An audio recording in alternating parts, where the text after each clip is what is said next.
Uli, magandang umaga sa inyong lahat, mga kaibigan, mga kababayan. Ang ginawa po natin ito ay isang pagbibigay ng parangal sa ating mga kapwa mga sundalo na walang ibang inisip, maging malagay sila sa panganib. Wala silang ini-expect na gantimpala o kapalit. Sila ay lumabas para isiwalat ang buong katotohanan sa nangyayari sa ating bayan. Malaki ang kapalit nito sa kanilang seguridad. Kaya nga wala sila ngayon dito dahil inaalagaan din natin ang kanilang physical security. Maging ganun pa man, dito natin nakikita ang isang Pilipino o mga Pilipino, kundi mga sundalo na handang ialay ang kanilang buhay para sa ikabubuti ng ating bayan. Marami nagsasabi sa kanila na sila raw ay dishonorable discharge. Pero hindi po yun ang issue. Sinisiraan sila, minamaliit. Pero hindi po yun ang issue.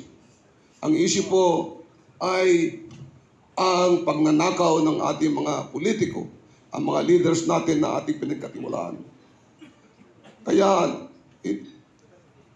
itong pagpapatuloy na ganito nangyari sa ating bayan ay isang nakakapanlumo. Dahil kung sino pa yung nagsasabi ng totoo, katotohanan, sila pala yung inaakusahan, sila pala yung inaalipusta, sila pa yung tinitreten. Yung mga nag-utos sa kanila, yung mga nagpadala ng mga maleta, at saka yung mga tumanggap ng mga maleta, yun dapat ang kinakasuhan. Yun dapat ang inaalipusta natin. Yun dapat ang kinukulong. Hindi itong mga taong inutusan lamang para magdala ng maleta.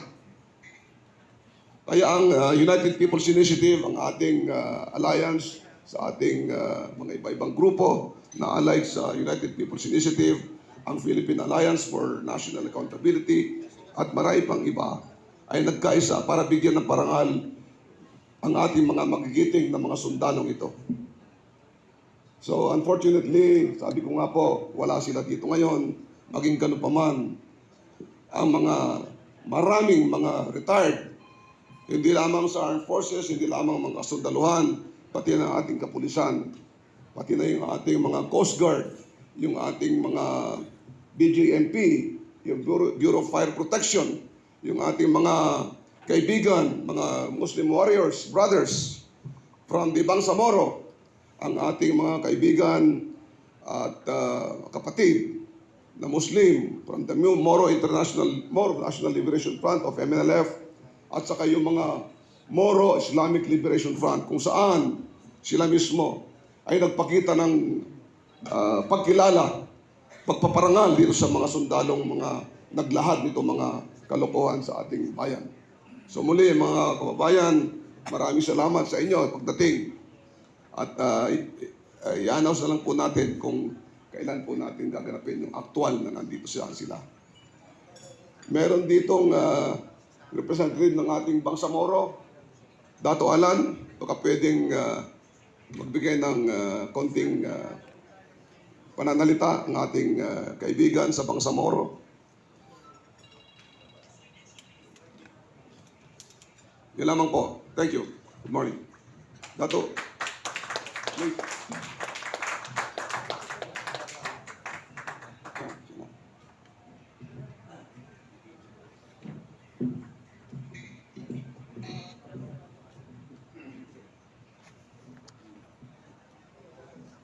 Pasensya na kayo guys, nawala yata tayo ng A'udzu billahi minasyaitonir rajim. Bismillahirrahmanirrahim. Subhanaka la ilma lana illa ma 'allamtana innaka antal alimul hakim.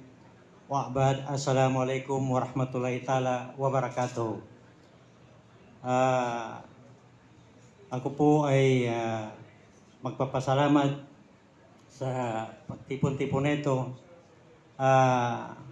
Una-una, tayo po ay magpapasalamat sa Panginoong Allah na siyang lumikha ng sangkatawan at sanlibutan.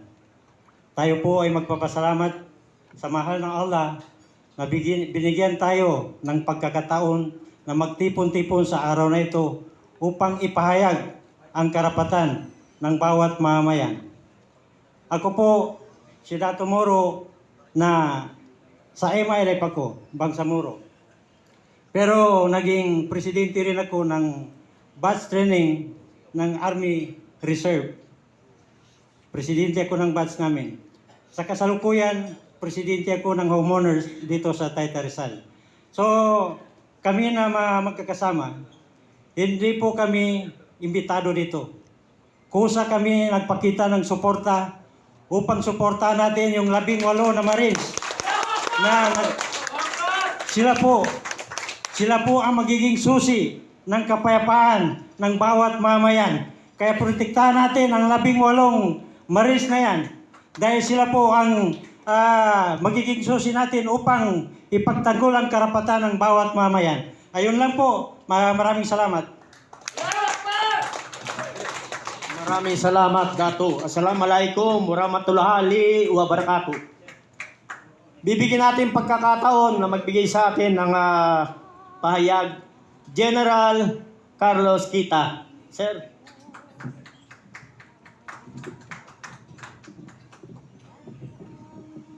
Maraming salamat sa inyong lahat sa pagdalo niyo dito sa event na ito. Yun nga lang, hindi po nakarating yung ating dapat parangalan except yung sa anak ni Colonel Monggao, no? Anyway, bakit kami nandito at bakit patuloy ang aming laban, no? May nagtatanong nga sa akin, no? Ilang beses lagi yan tinatanong, "Sir, retired ka na. Sabi mo nga 68 years old ka na, and yet dito ka." Oo nga, yun ang irony, no? Nung kabataan ko, hindi naman ako sumasali sa mga ganito. Pero kung kailan ako retired, at dapat ay nandoon na sa tumba-tumba, nagre-relax, nagkakape, bakit nandito kami sa kalsada? Nandito kami ngayon sa Club Filipino na isang historical place na kung saan dito maraming nangyari dito. Yung 1986 EDSA Revolution, o maraming pagmi-meeting dito. So, bakit nga ba? Dahil ayaw namin, nabanggit kanina ni Captain Ray, no? Baleros, na isang beses lang tayo mabubuhay sa mundong ito. And wala na ulit, no? So, hindi namin maatin na pag nawala kami dito sa mundong ito, yung mamanahin ng aming mga anak, ng aming mga apo at mga apo ng ating mga ay wala ng Pilipinas. No? Kasi sa kasalukuyan ang nangyayari ay talagang hindi na matanggap ng kahit sinong Pilipino except yung mga natatapalan ng mga baleta, yung mga binebenta ang kanilang prinsipyo. Kaluluwa. Maganda nga at eto may mga nagkaso na, no? Sa 18 at saka sa iba pa na nagsasalita, no? Bakit maganda? Dahil eto na lang ang paraan para mailabas yung mga ebidensya. Matuwa po tayo. Nag-file na si former Senator Trillanes. Maganda. Sa comment ko nga doon, maganda yan. Nag-file na rin si Secretary Ed Año. Actually, si Secretary Ed Año, mista ko yan sa academy. Talaga namang mahusay na ano yan, na officer. Ang comment ko lang doon, maganda at nag-file dahil doon malalaman natin ang katotohanan. Kasi pagdating sa korte, lalabas po kung sino nag-deliver, meron pa yan mga video, hindi lang po picture yan, no? Maraming ebidensya na ilalabas yung 18 sundalo na yan. Kaya discharge man sila honorably or dishonorably o nag-retire ng maayos. Ang mahalaga yung katotohanan. Yung iba nga dyan, nagsasabi na imbis na imbestigahan hinahanapan ng butas. Gumagamit pa ng statistics, ng mathematics, na imposible raw. Dahil ilang delivery raw yan kung 800 billion. Hindi naman sinasabi nung mga Marines na yon, ang total ng dineliver nila ay 805 billion. Hindi naman. Ang sinasabi nila, ang pinapatotohanan nila, ay yung mga dineliver nila kung ilang maleta. So yun po ang pinapatotohanan nila kung ilan yon. So para malaman ang katotohanan, tama po yan. Sa kaso, lalabas. Sa hustisya o sa korte, lalabas po yan. Kaya po ang hiling po namin sa lahat ng mga nakikinig sa ating mga 18 kasundaluhan at iba pa, sa ating mga retired, sa ating mga aktibo, sa ating mga iba't ibang sektor, yung mga vloggers na nandito, yung sa mga mainstream media, ilabas lang po natin ang katotohanan. Yun po ang mahalaga. Sabi nila, the truth will set us free. No? So, panghuli, nabasa ko kahapon o napakinggan ko kahapon, etong si spokeswoman Colonel Padilla, minamaliit yung ating manifesto. Yung mga ilang daan, sa ngayon nasa mga 500 pas pa lang naman. No? At parami pa yan ang parami. Marami nagte-text. No? Sir, isama mo kami dyan. In fact, yung dati kong brigade commander, si deputy brigade commander, si General Johnny Macanas. Napanood ko ulit yung Johnny, thank you sa pagsuporta, no? Na-i-vlog mo nga. At marami siyang mga pangalan na binanggit, no? So napakagaling na officer yan. Talagang kinasuhan din yan, pero hindi nag-materialize yung kaso sa kanya. Dahil nagsasabi po siya ng totoo. So, importante po yon. Balik ko lang yung sinabi ni Colonel Padilla. Minamaliit yung manifesto. Pinagyabang niya yung AGPO. No? Ang AGPO raw, libo-libo miyembro. Hindi po lahat automatic nagiging miyembro ng AGPO. Ako, hindi po ako member. General po ako, pero hindi ako member ng AGPO. Kasi may babayaran ka pa doon, 10,000 pesos. No?